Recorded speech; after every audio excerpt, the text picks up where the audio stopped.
ഞാൻ ബ്രിഗേഡിയർ മോഹൻപിള്ളയിലേക്ക് പോകുന്നു. ശ്രീ മോഹൻപിള്ള, ഇപ്പോൾ ഈ നഥാൻസ് ആണവ നിലയത്തിൽ US ആക്രമണം നടത്തി എന്നൊരു വിവരം കൂടി പുറത്തു വരുന്നുണ്ട്. അത് ആണവ ചോർച്ചയിലേക്ക് നയിക്കുന്നു ആശങ്കയുണ്ട്. അത് രാജ്യാന്തര ആണവോർജ്ജ ഏജൻസിയാണ് അത് പറയുകയും ചെയ്തിരിക്കുന്നത്. ഇനി വേണ്ടത് ചർച്ചയാണ്, ഇനി വൈകിക്കൂടാ എന്നുകൂടിയാണ് ആണവോർജ്ജ ഏജൻസി തലവന്റെ പ്രതികരണമായി വരുന്നത്. ഇതിപ്പോൾ എത്രത്തോളം ആശങ്കകരമായ സാഹചര്യത്തിലേക്കാണ് കാര്യങ്ങൾ നീങ്ങുന്നത് ശ്രീ മോഹൻപിള്ള? സ്മൃതി, 2025 ജൂണിൽ ഇവർ തന്നെ അറ്റാക്ക് ചെയ്തിട്ടുള്ളതാണ് നെതാൻസിൽ. അത് കഴിഞ്ഞതിന് ശേഷം ഞാൻ എപ്പോഴും പറയുന്നത് പോലെ ഇസ്രയേൽ ഈ ട്രംപ് ഒരിക്കലും ലോകത്തിൻ്റെ മുന്നിൽ ഒരിക്കലും സത്യം പറയാത്ത ഈ ഡൊണാൾഡ് ട്രംപ് ആദ്യമായിട്ട് സീസ് ഫയർ ഡിക്ലെയർ ചെയ്തു. അത് കഴിഞ്ഞതിന് ശേഷം വീണ്ടും സീസ് ഫയർ ഡിക്ലെയർ കഴിഞ്ഞതിന് ശേഷം വീണ്ടും ഇസ്രയേൽ അറ്റാക്ക് ചെയ്തു. അപ്പോൾ 2 ദിവസം കഴിഞ്ഞതിന് ശേഷം എന്തോ ഡീല് നടന്നു in between Israel and US. അത് കഴിഞ്ഞതിന് ശേഷം ട്രംപ് ഡിക്ലെയർ ചെയ്തു ഓക്കെ, നോ മോർ ഫൈറ്റിംഗ്. അവരുമായിട്ടൊരു ടെമ്പററി ആയിട്ടൊരു ഇത് വന്നു. അന്നും ഇസ്രയേലിന് ആ യുദ്ധം അവിടെ അവസാനിപ്പിക്കണമെന്ന് യാതൊരുവിധ ആഗ്രഹവുമില്ലായിരുന്നു, കണ്ടിന്യൂ ചെയ്യണമായിരുന്നു. ആ പക കണ്ടിന്യൂ ചെയ്താണ് മുന്നോട്ട് പോയിക്കൊണ്ടിരിക്കുന്നത് ഇപ്പോഴും. ഇപ്പോൾ അതിനുള്ളൊരു അവസരം കിട്ടി. അല്ലാതെ ഇന്റർനാഷണൽ കമ്മ്യൂണിറ്റിയുടെ മുന്നിൽ യാതൊരുവിധ ജസ്റ്റിഫിക്കേഷനും ഈ അറ്റാക്കിനില്ല. കാര്യം എന്താണെന്ന് ചോദിച്ചു കഴിഞ്ഞാൽ, യു ജസ്റ്റ് പോയിന്റ് ഔട്ട്, ഏതെങ്കിലും ഒരു കാര്യം പറയൂ, എന്താണ് മേജർ ഫോൾട്ട് ഇറാന്റെ?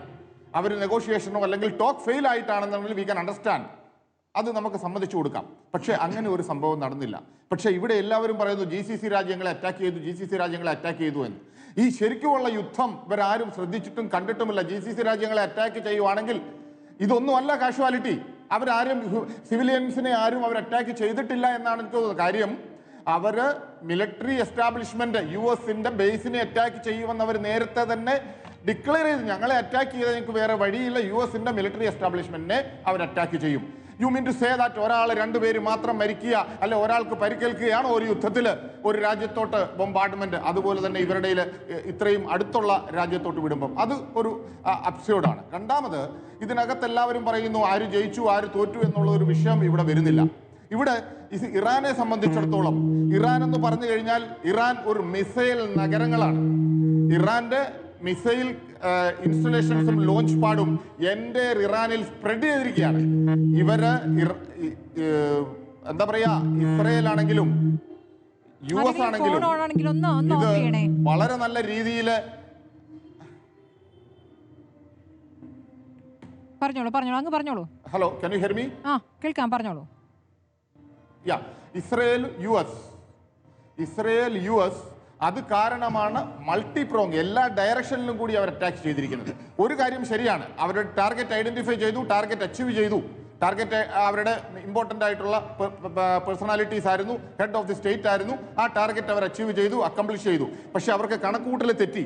അവർ വിചാരിച്ചത് ഈ ഹെഡ് ക്വാർട്ടർ റെയ്ഡ് ചെയ്യുമ്പോൾ, കൊട്ടാരത്തിൽ ക്യാപിറ്റൽ ബിൽഡിങ്സ് റെയ്ഡ് ചെയ്യുമ്പോൾ ഇമ്പോർട്ടൻ്റ് ആയിട്ടുള്ള പേഴ്സണാലിറ്റിയെല്ലാം അസാസിനേഷൻ ചെയ്യുന്നതോടുകൂടി ഇറാൻ അടങ്ങിയിരിക്കും എന്നുള്ള ഒരു ധാരണ അവർക്ക് തെറ്റുപറ്റി. ആ ഒരു രീതിയിൽ പോയപ്പോൾ ഈ GCC രാജ്യങ്ങളിൽ നിന്നുള്ള അറ്റാക്ക് അവർ പ്രതീക്ഷിച്ചില്ല, അല്ലെങ്കിൽ ആ ഒരു രീതി അവർ പ്രതീക്ഷിച്ചില്ല.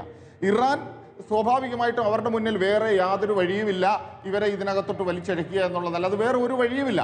ആ ഇന്റർനാഷണൽ അറ്റൻഷൻ സീക്ക് ചെയ്യാനായിട്ട് മാത്രമുള്ള ഒരു സിംബോളിക് ആയിട്ടുള്ള അറ്റാക്കാണ് ഇറാൻ ഈ GCC രാജ്യങ്ങളുടെ മേലിൽ നടത്തുന്നത്. We can say that is A symbolic attack. Real attack ആണ് എന്ന് ഒരു ലെവലിൽ നമുക്ക് അസ്യൂം ചെയ്യാൻ പറ്റില്ല. Symbolic attack toward GCC. അല്ലാതെ ഒരു റിയൽ അറ്റാക്ക് നടക്കുവാണെങ്കിൽ ഇങ്ങനെ അല്ല കാര്യങ്ങൾ നടക്കുന്നത്, അത് വളരെ സ്പഷ്ടമാണ്. പിന്നെ ഇറാനിലെ US-ന് പറ്റുന്ന വിഷയങ്ങൾ എന്താ ചോദിക്കാം. ഇപ്പം ഹോർമിസിൽ തന്നെ ഇവർക്ക് എന്താ ചെയ്യാൻ പറ്റുന്നത്? ഇറാന് ബൂബി ട്രാപ്സ് അല്ലെങ്കിൽ മൈൻസ്, അതൊക്കെ വളരെ സിമ്പിളായിട്ടുള്ളതാണ്. അതുപോലെ തന്നെ സബ്മറൈൻസ്, ഇതൊക്കെ ഇവരുടെ ഒരു തന്ത്രങ്ങളാണ്. ഇതിലൊക്കെ US ഭയന്നിരിക്കുകയാണ് ആ ഒരു രീതിയിലോട്ട് ഷിപ്പിൽ ഇത് ചെയ്യാനായിട്ട്. അപ്പം അങ്ങനെയുള്ള ഒരു യുദ്ധതന്ത്രങ്ങളിലുള്ള രീതിയിൽ ലോങ് ടേമിലോട്ട് പോയി കഴിഞ്ഞാൽ ഇസ്രയേൽ അല്ലെങ്കിൽ US ഒരു കാരണവശാലും സക്സീഡ് ചെയ്യില്ല, ഒരു കാരണവശാലും. നേരെ മറിച്ച് ആകാശത്ത് നിന്ന് ബോംബാർഡ്മെന്റ് ചെയ്ത് ടെക്നിക്കൽ വാർഫെയർ ആൻഡ് എയർ പവറിൽ ഇറാനും US-ഉം മാക്സിമം സുപ്പീരിയോറിറ്റി ഉണ്ട്. ആ സുപ്പീരിയോറിറ്റി കാണിച്ചാണ് അവര് ഈ കാര്യങ്ങൾ ചെയ്യുന്നത്. ഒരു കാര്യം ശ്രദ്ധിക്കണം സ്മൃതി, ഇന്നുവരെ ലോകത്തൊരിടത്തും US ഇന്റർഫിയർ ചെയ്തിട്ടുണ്ടെന്നുണ്ടെങ്കിൽ ഇന്നുവരെ അവിടെ 100% ആയിട്ട് ഒരു പ്രോബ്ലം സോൾവ് ചെയ്തിട്ടില്ല. ഒരിടത്തും 100% സോൾവ് ചെയ്തിട്ടില്ല. സോൾവ് ചെയ്യാൻ അവരോട്ട് ആഗ്രഹിക്കത്തുമില്ല.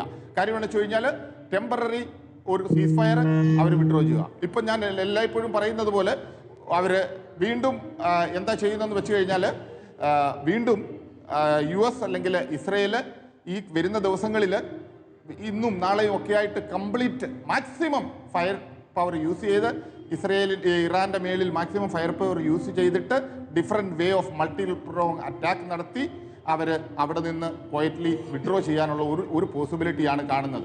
ഇത് കണ്ട് അല്ലെങ്കിൽ ഒരു സീസ് ഫയർ ഇത് നടത്തും. ഇറാനെ സംബന്ധിച്ചിടത്തോളം അവർ സീസ് ഫയർ നെഗോഷിയേഷൻ ടേബിളിലോട്ട് വരാനുള്ള യാതൊരുവിധ കാര്യം നിഷേധിച്ചു കഴിഞ്ഞു. ഡൊണാൾഡ് ട്രംപ് ആണ് പറഞ്ഞത് ഇറാൻ ചർച്ചയ്ക്ക് തയ്യാറാണ് എന്ന്. ഞങ്ങൾ ചർച്ചയ്ക്ക് തയ്യാറാണെന്നല്ല, ഇറാൻ ചർച്ചയ്ക്ക് തയ്യാറാണെന്ന്. പക്ഷേ അത് അപ്പോൾ തന്നെ ഇറാൻ നിഷേധിക്കുകയും ചെയ്തു.